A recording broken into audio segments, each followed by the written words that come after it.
My name is Andrew Young. You may recognize me from the internet. I love my life, my cats, my job, and my community. I'm taking up your time today because on this journey of life, I've met wonderful people who make our city better, and I want you to meet them too. This is Andrew Young's Fantastic Talks with Remarkable People. Enlightening, exuberant, effortlessly elegant, purpose-driven leader, community activist, disruptor, award winner. If you're fortunate enough to share time with this episode's guest, you will leave with a smile on your face and a happy heart. Not only does she see the changes that need to be made in the community, but she'll take them from A to Z and around again. I'm thrilled to be spending time with the selfless, caring champion, Michelle Baldwin. Wow, those words. Thank you so much for joining me today. Thank you. I'm a big Michelle fan, so I'm really happy you're here to spend some time. Happy to be here and chat. Thanks again, appreciate it. It looks as though building and improving our community has been a focus for you for many years. What does community mean to you, and why has it been so important? Well, for me, community is about connecting, and it's about creating a sense of belonging for every person in community. And it's about being there for other people when they need it, and really looking across all different sectors, all people. So community for me is inclusive. So it means that that we're there for people from diversity to people who are in need to people who want to do creative things in our community. Right. I can definitely appreciate that, and you've done such a great job, which kind of leads me to the next statement and then a question. Pillar nonprofit. You're the queen of it. You're just unbelievable. And you know, Pillar, you are exactly that, especially through that organization. It connects the nonprofit, business and government sectors. What have been the most important changes that you've seen in your career and experience with Pillar? I'd say with Pillar, what I've noticed is that communities change, and so an organization has to change.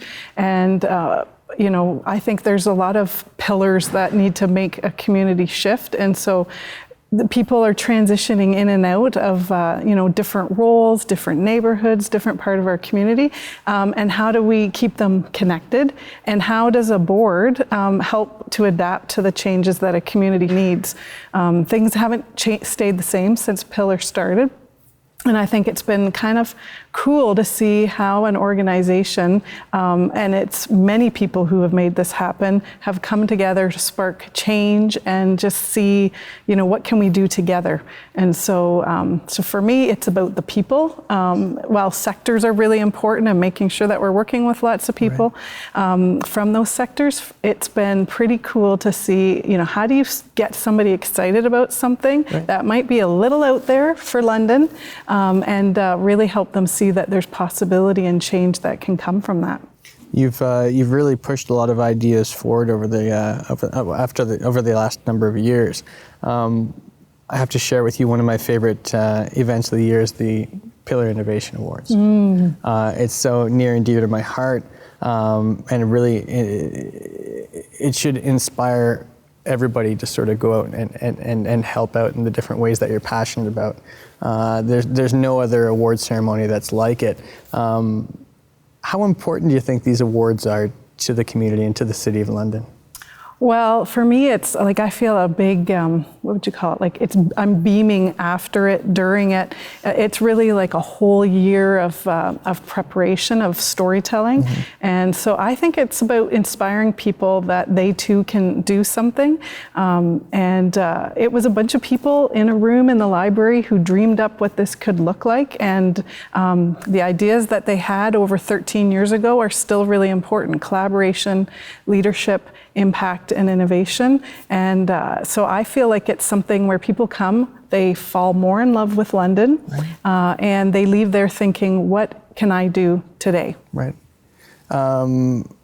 I've been the last 3 or 4 years, and that's exactly what happens to me after the awards. Is I'm on my phone and I'm on Instagram and I'm on Twitter and I'm on Facebook and I'm seeing how everybody else reacted to the evening, and then I'm making calls the next day and find out who's doing what, and then I follow up and follow this person on Instagram and find out, see if I can get involved and how to help all these organizations I had no idea existed.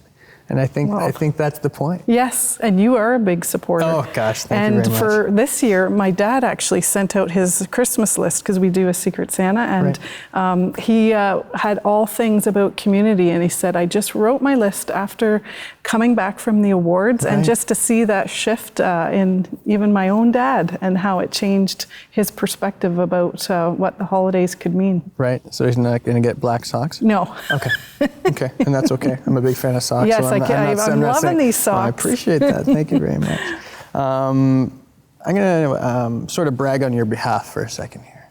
2016, Urban League of London Green Umbrella Award. 2017, the June Colwood Award for Outstanding Achievement. And in 2018, the ACO London Heritage Conservation Awards.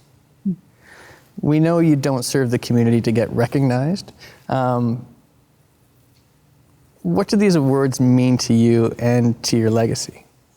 Oh, that's a good question. Well, I think all of those awards are about community. And so to me, it's about finding people who believe in what you're doing. I think surround yourself with, people who are heart-minded, really soulful and want to make a change. And so for me, every single one of those was about a collaborative spirit to get somewhere, whether it's Innovation Works or it was VERGE Capital or, just anything we're doing related to the Indigenous community. It's everybody coming together, trying to shift something. For me, it's a sense of community that those awards. And you're right, not so much about the spotlight about me, but I think anytime you can amplify or elevate something that you've done with others, then it's a good story. And I do think it's motivating. When I was in grade 8, I got the attendance award and the physical education award.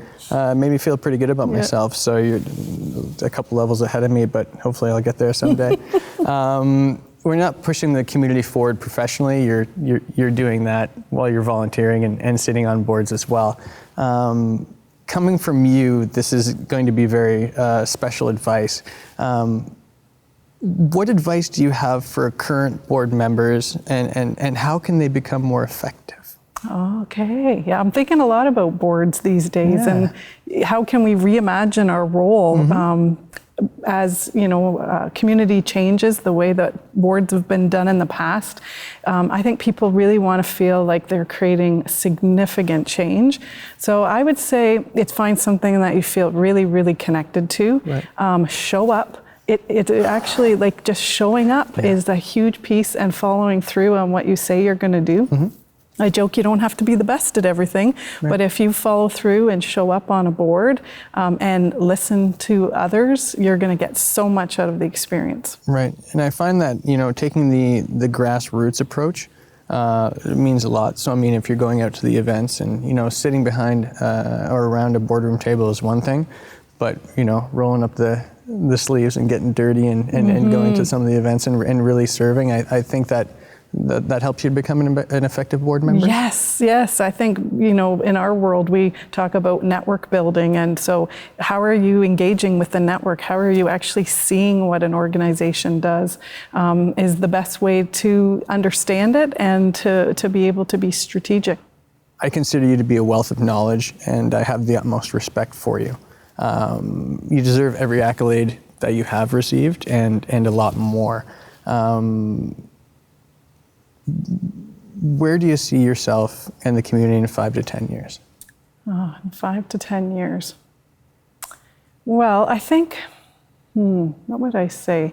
Right now, I've been doing a lot of thinking about how do you go from being a human doing to a human being. Right. So I really believe that we kind of have to get connected to our inner self in order to, be doing that kind of big community work. Right. And so for me, I hope it's to continue to, make that time to be intentional about what I want to do, and inspire other people to do that. So that's a bit of it. And then for London, so I guess reflection, but at the same time, how are we being bold and audacious? Amazing. So it's like kind of a party and then a rest. Right. A party and then a rest. Oh, I love those words, and I know a lot of people will take those to heart. I celebrate you, and I think that you're wonderful, and you're a breath of fresh air, and I love how you move everything, how you're moving everything forward, and you're doing it with such grace. I wish we had all day to spend together. I really do, and hopefully we can make that happen someday. But for today, I want to thank you for your time. Thanks to the Wolf Performance Hall for hosting us today. I just adore you, Michelle Baldwin. Thank you so much for joining me. Thank you. I really appreciate it.